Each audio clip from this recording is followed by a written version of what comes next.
Assalamualaikum everyone, welcome to your favorite physics channel, College Physics. Here you will find work solutions to past papers by experienced teachers and A-star students. So please subscribe to our channel and forward it to other Cambridge learners. Thank you. We're starting off with P6 variant 63 October-November 2019. Question 1. A student investigates the resistance of a filament lamp changes with the potential difference across it. He uses the circuit shown in figure 1.1. अच्छा circuit में हमारे पास क्या है, power supply है, फिर हमारे पास एक side wire है और इस साइड वायर से हमारे पास इस साइड वायर के पैरेलल में हमारे पास लैंप कनेक्टेड है. लैंप के साथ सीरीज़ में हमारे पास एम्प मीटर है और क्रोकोडाइल क्लिप हमारे लैंप को साइड वायर से कनेक्ट कर रहा है. ये हमारी लेंथ है which depicts the amount of side wire that is connected to the lamp. ठीक है. On figure 1.1, draw the symbol for a voltmeter connected to measure the potential difference across the lamp. ठीक है, lamp के across draw करना है. तो आपको पता है वोल्ट मीटर हमेशा पैरेलल में जाता है, तो हम लैम्प के अक्रॉस ड्रॉ करेंगे.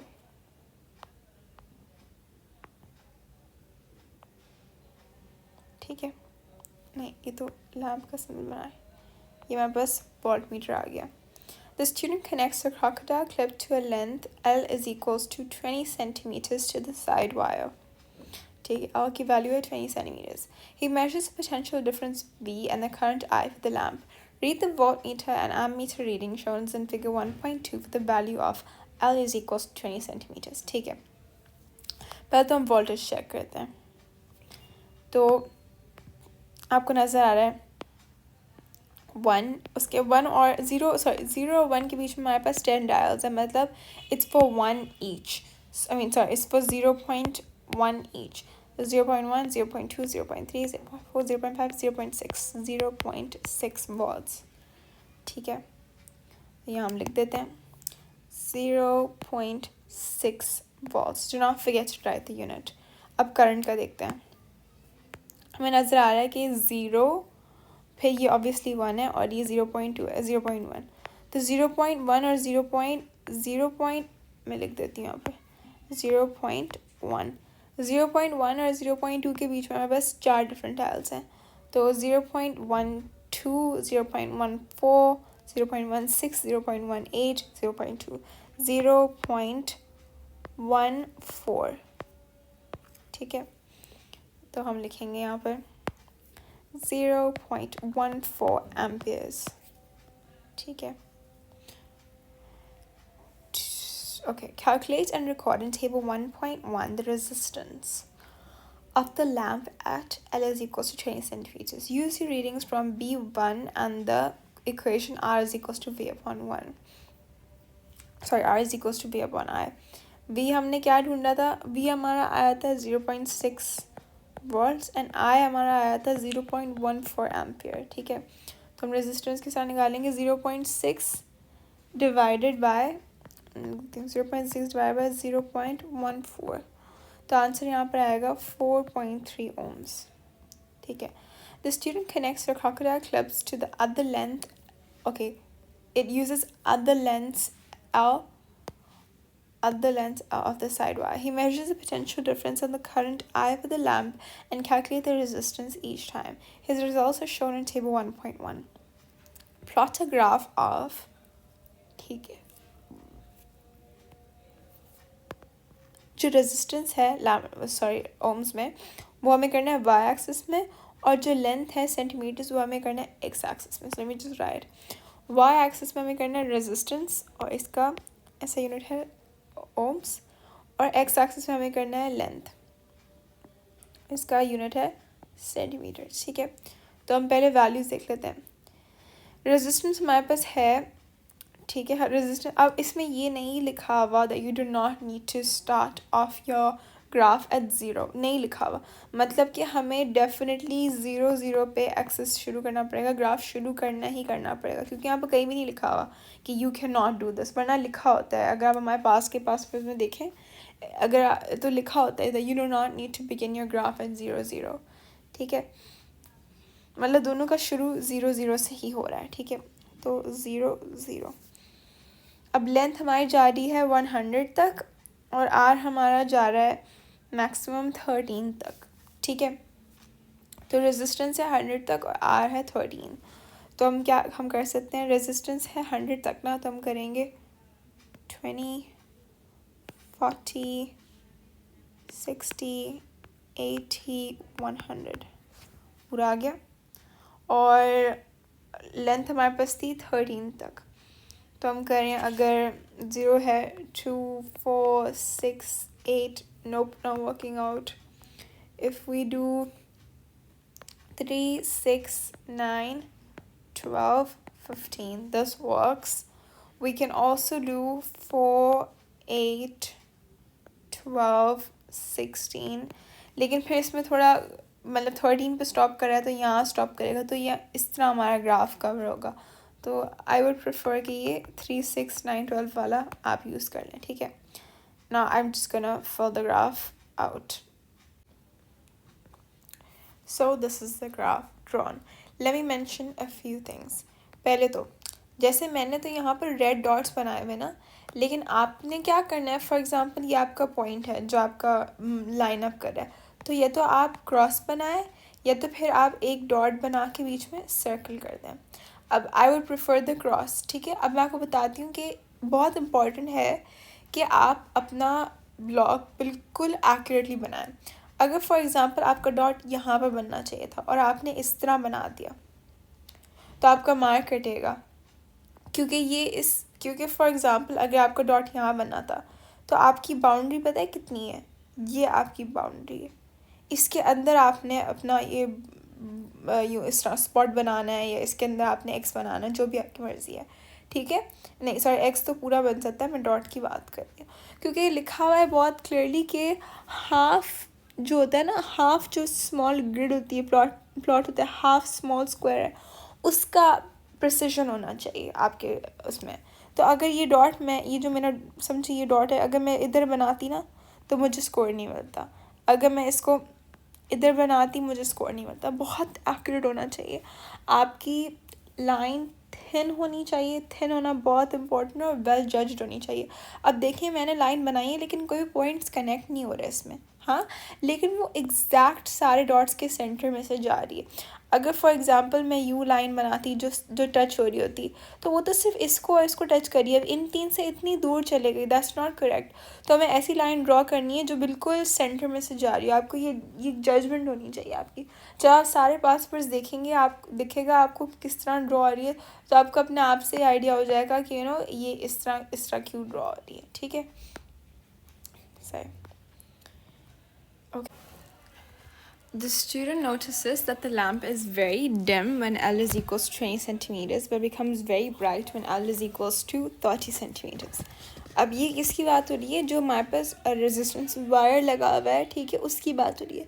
जब उसकी लेंथ इंक्रीज होगी उस वायर की, तो उसकी रेजिस्टेंस भी इंक्रीज होगी, तो क्या होगा, उसमें से कम करंट पास करेगा और करंट लैम्प को चला जाएगा, तभी उसकी ब्राइटनेस बढ़ जाएगी, ठीक है।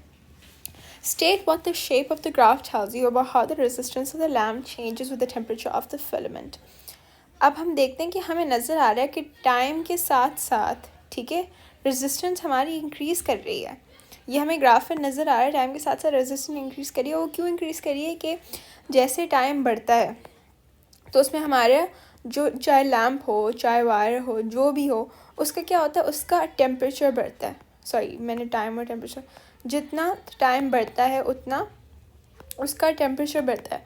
जब टेम्परेचर बढ़ेगा तो क्या होगा, रेजिस्टेंस इंक्रीज़ करेगा, क्योंकि जितना टेम्परेचर बढ़ता है उतना ज़्यादा इलेक्ट्रॉन्स या एटम्स उसके अंदर मूव करते हैं, तो उतनी ज़्यादा उनकी कोलिजन होती है और रेजिस्टेंस बढ़ती है, ठीक है।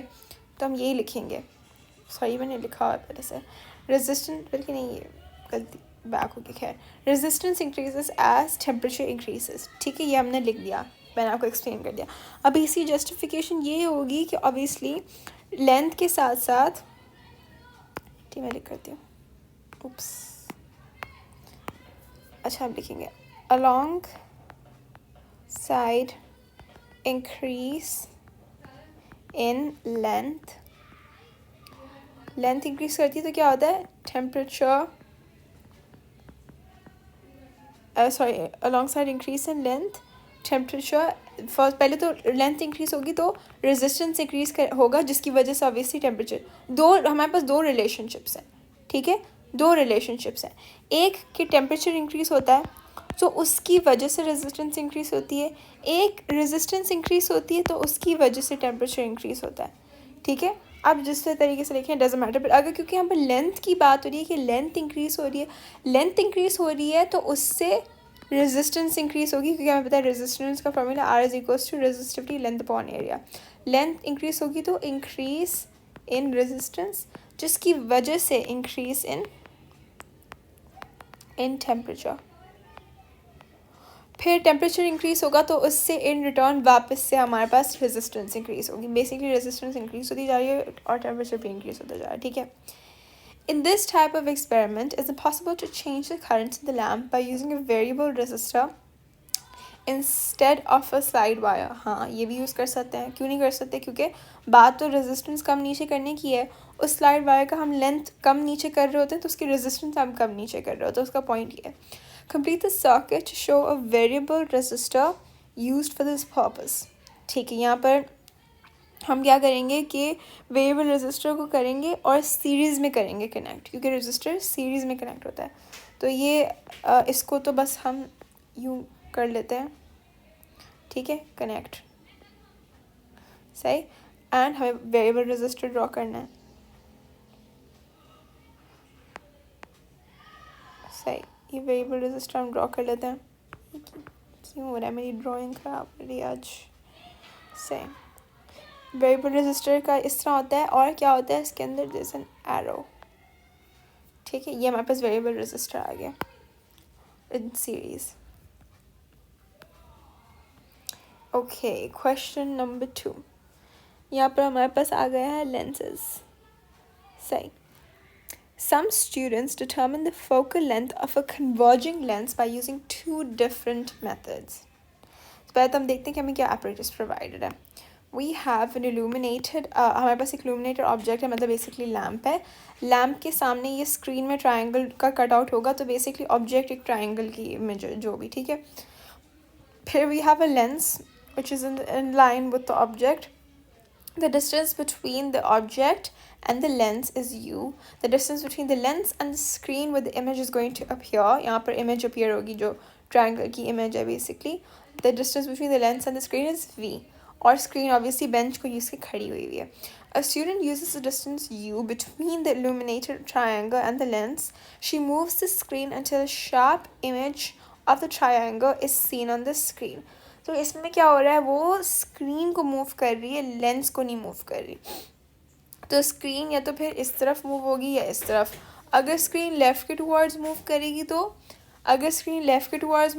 तो v डिक्रीज होगा, अगर स्क्रीन राइट के टुवर्ड्स मूव करेगी तो v इंक्रीज होगा, ठीक है।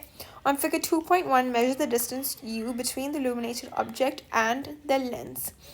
तो अगर आप अपना ऑब्वियसली रूलर यहाँ रखेंगे और आप मेजर करेंगे रूलर से, तो एक्यूरेट आपका आंसर आना चाहिए। आपने इसको टू सिग्निफिकेंट फिगर्स में ही लिखना है, ठीक है, क्योंकि आपको नजर आएगा आपके पेपर में 2 और 3 सिग्निफिकेंट फिगर्स यूज़ हुए हैं हर जगह। तो यहाँ पर आप just to be careful you write it down in 2। आप 3 तो आप लिख नहीं सकते, क्योंकि आप it will be very difficult for you measure to the second decimal. तो आप अगर यहाँ पर अपना रखेंगे तो आपको मिलेगा 7.6 सेंटीमीटर्स। अगर आप सॉरी यू का है 5 सेंटीमीटर्स, आप 50 मिलीमीटर्स भी लिख सकते हैं, डजेंट मैटर। और फिर हमने वी मेजर करना है, इसका है 7.6 सेंटीमीटर। यूनिट लिखना इंपॉर्टेंट है, क्योंकि क्या पता आप 5 मिलीमीटर्स बोल रहे हो एंड इस तरह करके, या 50 मिलीमीटर्स बोल रहे हो, जो भी। Figure 2.1 is drawn to 1/5 of the scale. Calculate the actual distance u between the lens and the experiment. अगर 1/5 1/5 of x या of x is equals to 5, तो x क्या होगा, इसकी वैल्यू अगर आप वर्कआउट करेंगे तो it will be x upon 5 is equals to 5, so it will be 5 multiplied by 5 is equals to x. So 5 times 5 is 25. And that is the answer. फिर actual distance of v हमने इसी तरह करना है. 1/5 into V is equals to क्या निकाला था हमने 7.6. तो अब 7.6 को मल्टीप्लाई करें 5 से, आपका आंसर आएगा 38 centimeters and ऊपर भी centimeters. Calculate a value f1 for the focal length of the lens. Use the equation f1 is equals to u multiplied by v upon u plus v. So that's what we're going to do. Okay, we have 25 multiplied by 38 upon 25 plus 38. तो f1 की value आएगी. If you do this, इसकी value आएगी 15.1 centimeters. तो I'm just going to use 3 significant figures. ठीक है. Marking scheme में बहुत क्लियरली लिखा हुआ है कि 2 या 3 सिग्निफिकेंट फिगर्स हो सकते हैं और ऐसा यूनिट लिखना इम्पॉर्टेंट है. Briefly describe a technique to obtain an image on the screen that is as sharp as possible in this experiment. Obviously sharp image obtain करने के लिए आप अपनी स्क्रीन या तो फिर लेंस जो भी आप मूव कर रहे हैं इस एक्सपेरिमेंट में we're moving the screen, right? If it's an experiment where you're moving the lens, so either of these things you move it slowly backward and forwards until you get a very clear image on the screen. So move the screen backwards and forwards slowly until point reached where image is sharpest. ठीक है. Method 2, ये हमारा पहला method था. ठीक है. Method 2, on figure 2.2 measure HO, the height of the illuminated triangle. On figure 2.3 measure HI, the height of the image on the screen. ठीक है. तो अगर आप इनको मेजर करेंगे आपको आंसर मिलेगा 1.5 centimeters and 2.4 centimeters. ठीक है. Calculate value for magnification. M is equals to HI upon HO. The HI has 2.4 upon 1.5. 2.4 upon 1.5. Answer आ रहा है यहाँ पर 1.6. मैग्निफिकेशन की कोई यूनिट नहीं होगी because centimetre divide by centimetres कोई वैल्यू नहीं होगी. Calculate a second value f2 for the local length of the lens using the equation. अब हमने एक नया equation यूज़ किया है v upon m plus 1. अब v की वैल्यू हमने कहाँ से निकालनी है? You take out the value of v from a2. ठीक है. a2 कहाँ पर है? उसकी वैल्यू वहाँ से v निकालना है. a2 ये रहा v is equals to 38. ठीक है. तो 38 ठीक है अपॉन m क्या है 1.6 प्लस 1. ठीक है. तो f2 का आंसर आ रहा है हमारे पास 14.6 सेंटीमीटर्स. ठीक है. A student suggests that f1 and f2 should be equal. तो f1 की वैल्यू हमने क्या निकाली थी?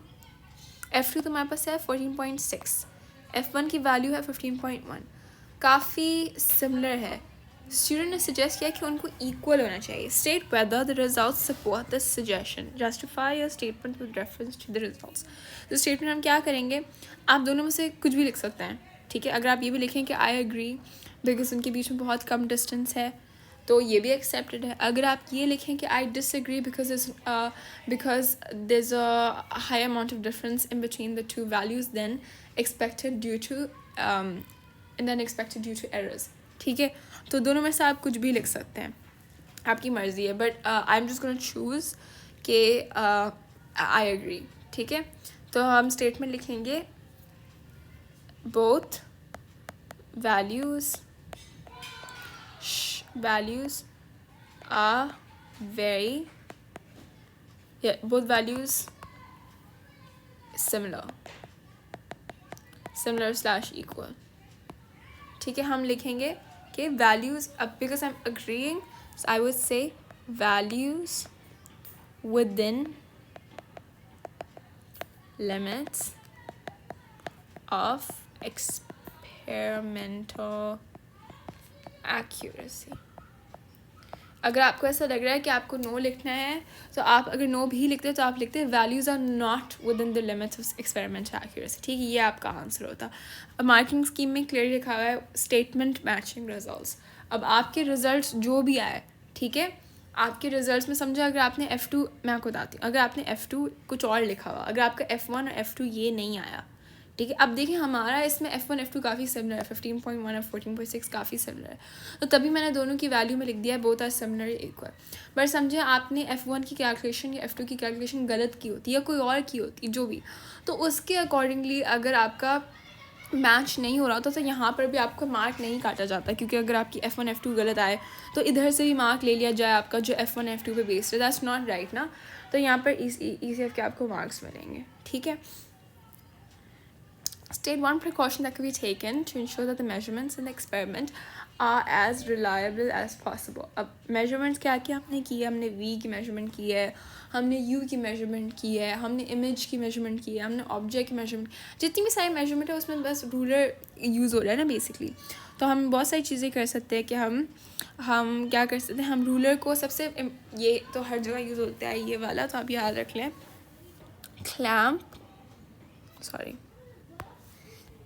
क्लैम्प, ठीक है, या प्लेस रूलर ऑन बेंच। ठीक है, तो मतलब instead of using a measuring tape और फिर आप UV करें, आपने वहाँ पर रूलर ही बिछा दिया बेसिकली, तो आपकी वैल्यूज़ काफ़ी एक्यूरेटली की जाएंगी। ठीक है, आप ये भी लिख सकते हैं कि आपकी स्क्रीन, लेंस, हर चीज़ बेंच के लिए परपेंडिकुलर हो। आप ये भी लिख सकते हैं कि आपकी जो लेंस है और आपका ऑब्जेक्ट है वो लोग मैच कर रहे हो, एक ही हाइट हो अबव द बेंच। ये एक और वैल्यू। एक और चीज़ आप लिख सकते हैं कि आप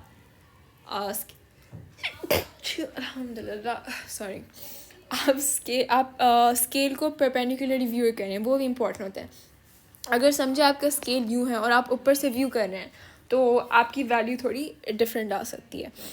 आप ये भी लिख सकते हैं कि आप आप मार्क करें अपनी इमेज की वैल्यू ऊपर और नीचे से, फिर आप मेजर करें। फॉर एग्जांपल अभी तो हमने क्या किया, ये हमारी, मैं आपको एक्सप्लेन करती हूँ, ये हमारी इमेज आई थी, ठीक है, तो हमने रूलर इसके ऊपर ही प्लेस करके हमने वैल्यू ले ली। आप ये भी कर सकते हैं कि आपकी इमेज है, आपने इसका टॉप मार्क किया यहाँ पर और इसका आपने बॉटम मार्क किया और फिर इसको आपने यहाँ पर रूलर से मेजर किया। ठीक है, this is obviously it's not a very open answer and it's not a very common answer, but अगर किसी ने लिखा है तो उसका मार्क नहीं जाएगा। Suggest which one of method 1 or 2 is likely to give a more accurate value for the focal length. Explain the reason for your choice. अब आप दोनों में से कुछ भी दे सकते हैं, अगर आपने समझे आप कुछ भी चूज़ कर सकते हैं।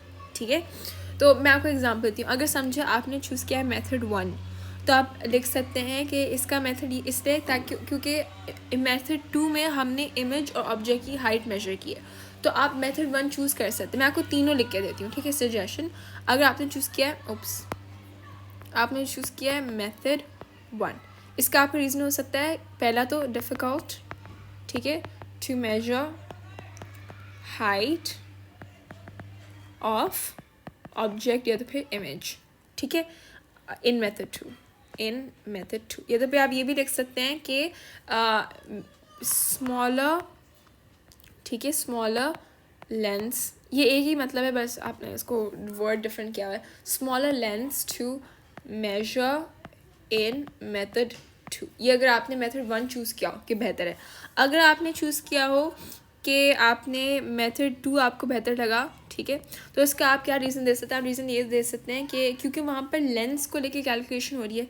मैं आपको दिखाती हूँ, क्योंकि यहाँ पर लेंस को लेके कैलकुलेशन हो रही है, तो आप लेंस का बिल्कुल सेंटर नहीं ढूंढ पा रहे हैं, बिल्कुल एग्जैक्ट सेंटर, तो आपको UV कैलकुलेट करने में मसला हो रहा है। ये आप ये एक चीज़ देख सकते हैं। तो that's exactly what I am right, due to lens, ठीक है, due to lens U and V not measured, yeah, can't measure accurately। ठीक है, दोनों में से कर लो, कोई भी लिख लें। Okay, question number 3. The class is investigating the behavior of a spring and then using the sprint to determine the weight of an object. ठीक है, the apparatus is shown in figure 3.1. तो यहाँ पर हमारे पास क्या है, हमारे पास एक क्लैम्प है, उस पर स्प्रिंग लगा हुआ है और स्प्रिंग एक लोड से कनेक्टेड है. स्प्रिंग की लेंथ हमें दी गई है L. The stretched length L of the spring indicated in figure 2.1 is to be measured. Stretched क्यों लिखा हुआ है, क्योंकि लोड है ना, तो स्प्रिंग स्ट्रेच हो रही है, तो उसकी एक्चुअल स्प्रिंग की लेंथ है बगैर लोड के वो भी लेस देन L, जो उसकी एक्चुअल लेंथ होगी. ठीक है. Describe 2 precautions that can be taken when measuring the length of stationary spring. To measure an accurate reading, you may draw a diagram. ठीक है. आप पहले तो आप क्या करेंगे कि हम पहले तो स्प्रिंग ड्रॉ करते हैं. ठीक है, पहले तो हमने स्प्रिंग ड्रॉ करना है. एक नंबर मुझे देखना कि इसमें स्प्रिंग ड्रॉ होगी, मुझे नहीं पता. उप्स, नहीं हो रही. That was funny. Anyways, sorry, that was not funny. अच्छा, ये हमने स्प्रिंग ड्रॉ की है. ठीक है, स्प्रिंग. और उसके बाद हम क्या करेंगे, ये आपको, I hope you guys know what is the meaning of a set square. It's जो आपके ज्योमेट्रिक बॉक्स में आता था. It was like a triangular ruler kind of. वो कैसे बनता है. हाँ, तो ये आपने यूज़ किया, बेंच पे प्लेस किया. ठीक है, और इसके साथ साथ हमने यहाँ पर रूलर खड़ा कर दिया. ठीक है, और तो आप क्या लिखेंगे कि यूज़ ठीक है, use set square so your eye is perpendicular to reading. Yes, scale to the scale of ruler. ठीक है, आप ये भी लिख सकते हैं कि रूलर हम अपनी स्प्रिंग के बहुत क्लोज रखें और उससे एग्जैक्टली पैरेलल रखें. रूलर placed very close, या तो फिर parallel to spring. आप ये भी लिख सकते हैं कि ऊपर वाले में तो हमने रूलर को सेट स्क्वायर से खड़ा किया हुआ है. ठीक है, लेकिन आप ये भी लिख सकते हैं कि मैं नीचे लिख देती हूँ, क्लैम्प या तो फिर use set square so ruler accurately, ठीक है, accurately vertical. ठीक है. A student measures the length मतलब initial LO of the spring without any load obviously. तो ये है 2.1. अब जो दूसरे में L है obviously वो क्या होगी, L will be more than 2.1 क्योंकि L initial, ये LO जो है L initial without any load is 2.1. Various loads are hung on the string. The stretched length L of the spring for each load is recorded in table 3.1. So calculate and record in table 3.1 the extension of the string for each load using the equation E is equals to L minus LO. तो यही करेंगे हम, हर उसमें हम major करेंगे. सही, हर उसमें LO तो सेम ही रहेगी ना, चाहे लोड जो भी हो, इनिशियल लेंथ तो वही होगी. तो इसमें होगा 6.3 माइनस 2.1, ये हमारी E की वैल्यू होगी. इसमें होगा 10.5 माइनस 2.1, इसमें होगा 14.7 माइनस 2.1. तो इनकी वैल्यूज़ क्या होंगी हमारे पास, 4.2, 8.4 एंड 12.6. ये हमने सारी वैल्यूज़ रिकॉर्ड करी टेबल में. ठीक है. The loads are removed and an object X is suspended from the string. अब obviously object X बहुत हैवी होगा क्योंकि उसका आपको नज़र आ रहा है कि लेंथ बहुत इंक्रीज हो गई है. ठीक है. Measure the length, stretch length X of the spring. अब आपने बस यहाँ रूलर रखना है और मेजर करना है, आपको लेंथ मिलेगी अराउंड 14.4 सेंटीमीटर, 11.4 सेंटीमीटर. आप 104 मिलीमीटर्स भी लिख सकते हैं बट नहीं लिख सकते क्योंकि यहाँ पर ऑलरेडी सेंटीमीटर दिया हुआ, तो यहाँ पर यूनिट लिखने की ज़रूरत नहीं है. Estimate the weight Wx of the object x. Explain how you obtained your answer. ठीक है, हमें क्या दिया हुआ है यहाँ पर, किस लेंथ से वो इंक्रीज़ हुआ हुआ है. पहले तो हम यहाँ देखते हैं.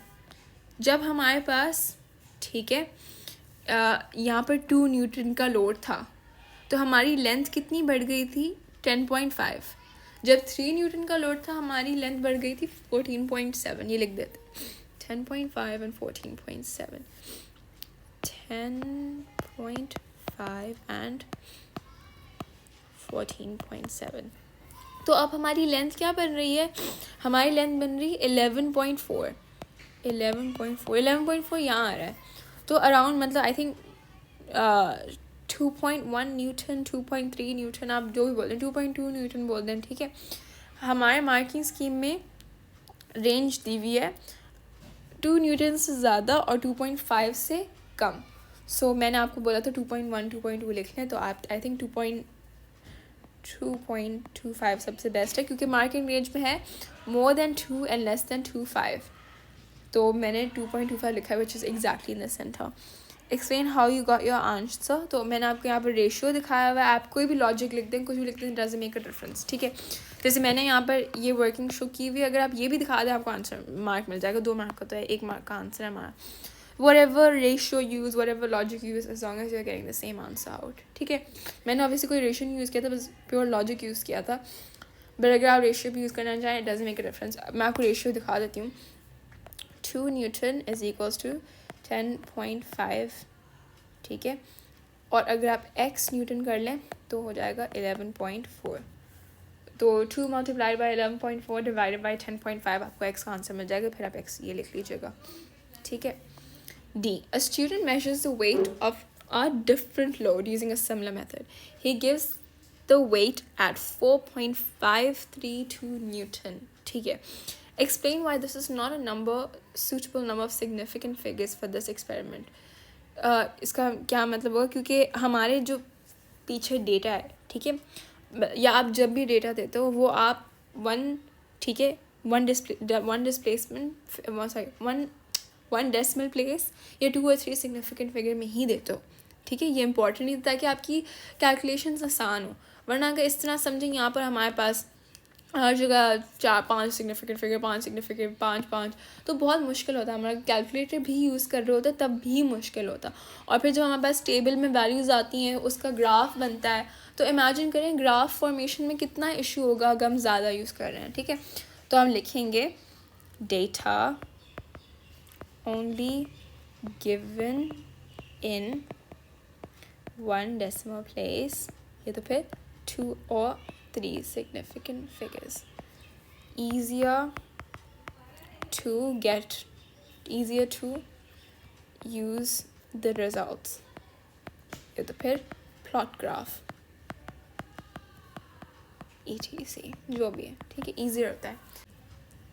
Another student suggests that E is directly proportional to L. State whether the results support her suggestion. Use values from table 3.1 to justify your statement. उसने बोला है कि E is directly proportional to L. तो आपको नज़र आ रहा है कि जैसे L इंक्रीज़ हो रहा है तो E भी इंक्रीज़ हो रहा है. तो ये सही बात है कि E is directly proportional to L. ठीक है, तो हम क्या लिखेंगे,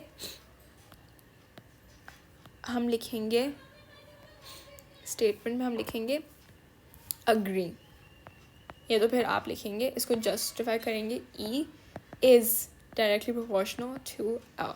ये मैंने ऐसे लिखा है, आपने ऐसे लिखना है, आपने पूरा लिखना है.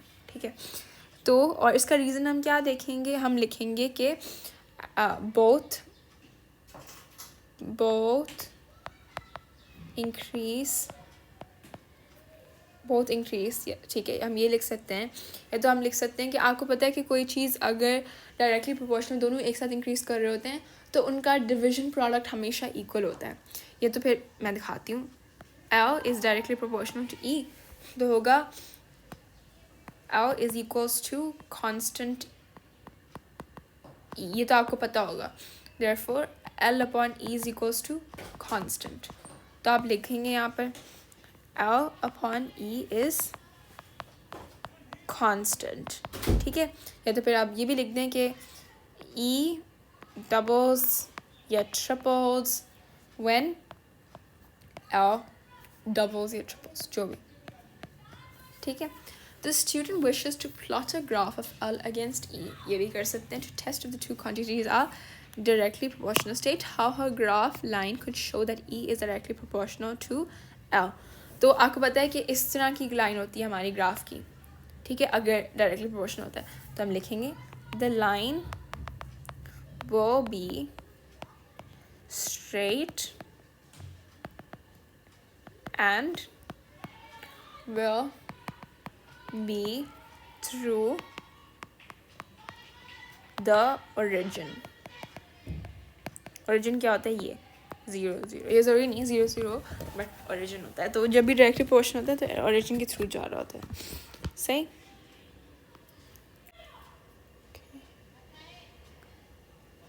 Number 4. Our question is investigating ways of slowing the rate of cooling of hot liquids in a container. The student knows that the lid will reduce the rate of cooling. अच्छा, तो हमने देखना है कि तरीके ढूंढ रहा है to slow down cooling of hot liquids. मतलब slow down gaining of heat. ये याद रखना है. हमारा point क्या है? How to slow gaining of heat. ये हमारा point है. So he knows that a lid will reduce the rate of cooling. ठीक है. He wants to find out that if the thickness of the lid makes any difference to the rate of cooling. ठीक है. Plan an experiment which will enable him to compare the effect of the lids with different thicknesses. In your plan, you should list the apparatuses needed. अच्छा, अब ये आपको पता होगा कि हमारे लास्ट उसमें ये नहीं था. हमें नहीं बताया, बोलना था कि आप ये apparatus करें. लास्ट 2 वेरिएंट्स में इसी पेपर के हमें बताया गया था कि you will have this apparatus and then you can use this. अब हमें बोला हुआ कि हमें लिस्ट करना है. Explain briefly how you would carry out the investigation, including the measurements to be taken. State any key variables that would be need to kept the same. Draw a suitable table or tables with column headings to show the readings will be displayed. You are not required to enter any readings in the table. आपको बस table की headings बतानी है. And explain how you would use your readings to reach a conclusion. You may draw a diagram if it helps your plan. So since we have this space for a diagram and the diagram is a mark, we will draw a diagram because it's a free का mark. लेकिन diagram का mark भी free का नहीं होता, आपको चीज़ें include करनी होती है. जैसे हमारे marking scheme बताया हुआ है. पहले तो हम बात करते हैं कि एक्सपेरिमेंट में हम करेंगे क्या. ठीक है, हम कंटेनर में मटेरियल डालेंगे, जो भी है लिक्विड डालेंगे, और उन सब लिक्विड्स का स्टार्टिंग टेम्परेचर 1 होगा. फॉर एग्जांपल हम 100 डिग्रीज़ का पानी डालेंगे लिक्विड में, सेम मास या same volume of water every single time. Then we're going to use different lids and we're going to use thermometers and stop clocks. ठीक है, तो हम देखेंगे कि 10 सेंटीमीटर गिरने में कितना टाइम लग रहा है हर उसमें. ठीक है, तो अगर थिकनेस से इफ़ेक्ट हो रहा होगा वो हमें पता चलेगा ग्राफ यूज़ करके. ग्राफ में हम अपनी वैल्यूज़ इनपुट करेंगे. वैल्यूज़ इनपुट क्या करेंगे कि बल्कि ग्राफ नहीं होगा इसमें, हमारे पास इसमें बस टेबल यूज़ होगा. ठीक है, तो टेबल में हम क्या लिखेंगे? Insulator time taken for 10 degrees to drop या x degrees to drop.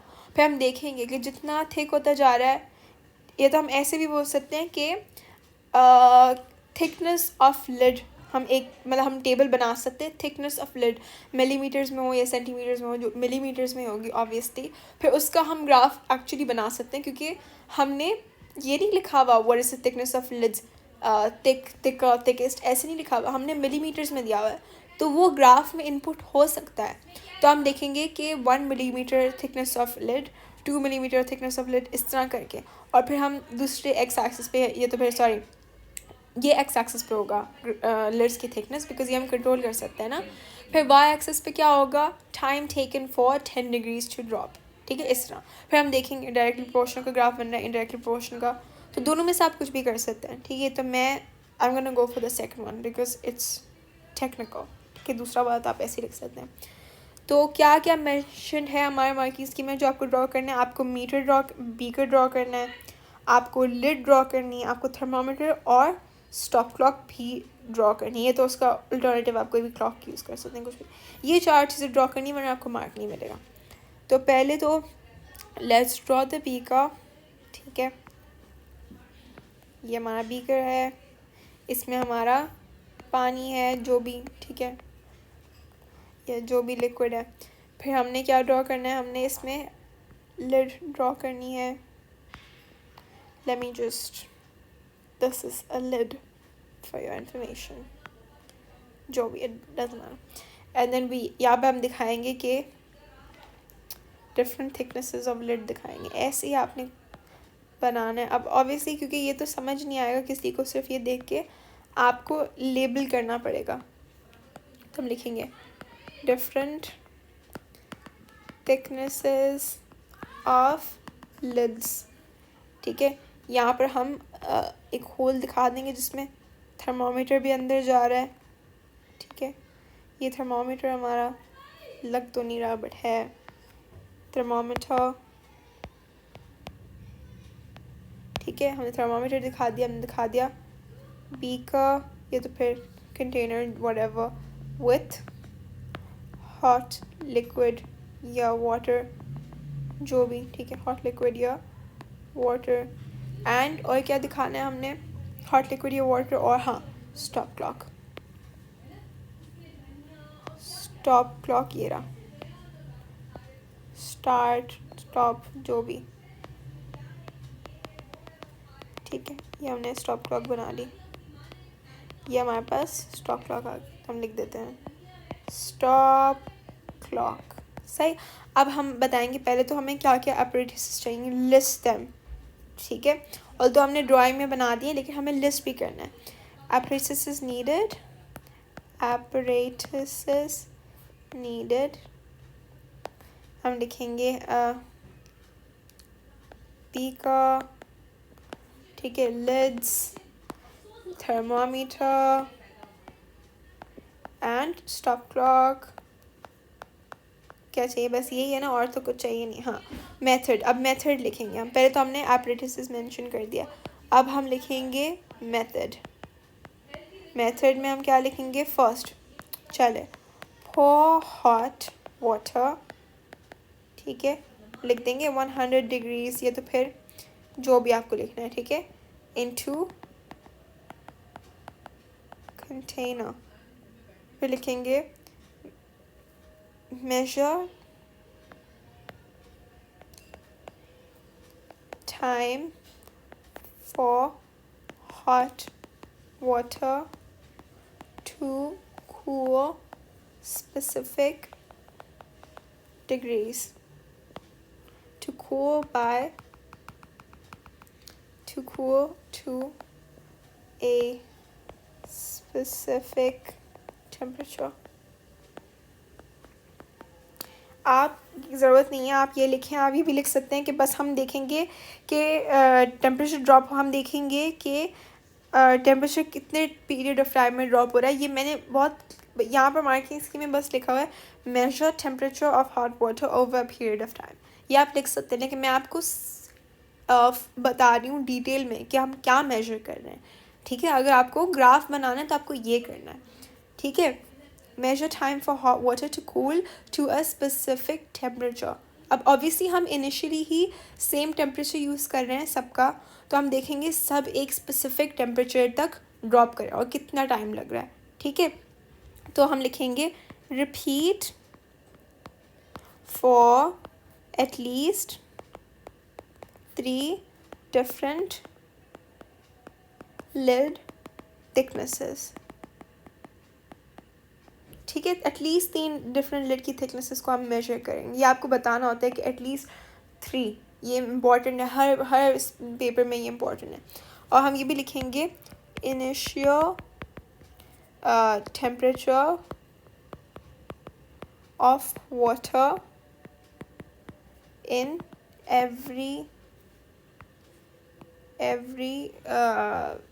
every lid thickness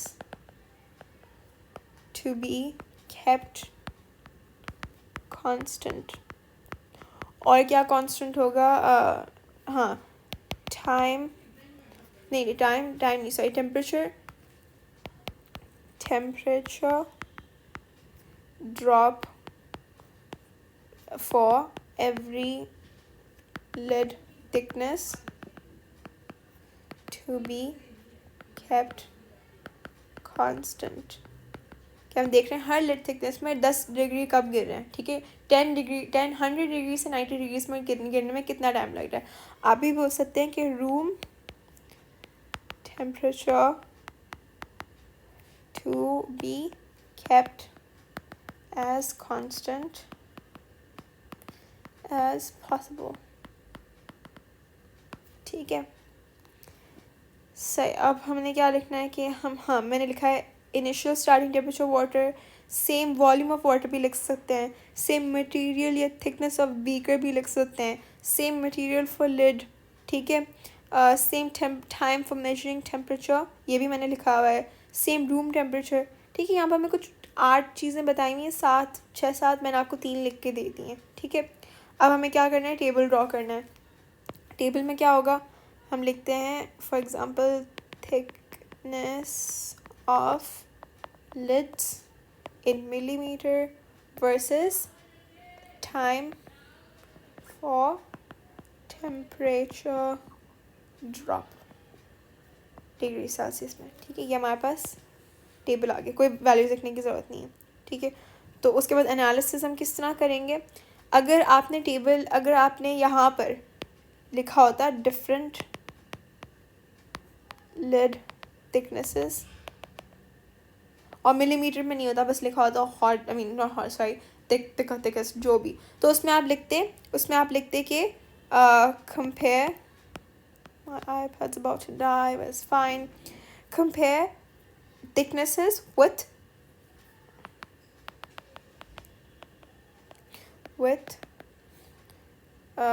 rate या time of cooling. But since हमने यहाँ पर भी वैल्यूज़ यूज़ की हैं और यहाँ पर भी न्यूमेरिकल वैल्यूज़, तो हम ग्राफ ड्रॉ कर सकते हैं, ठीक है.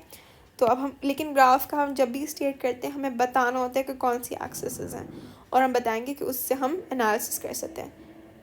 Use graph with thickness of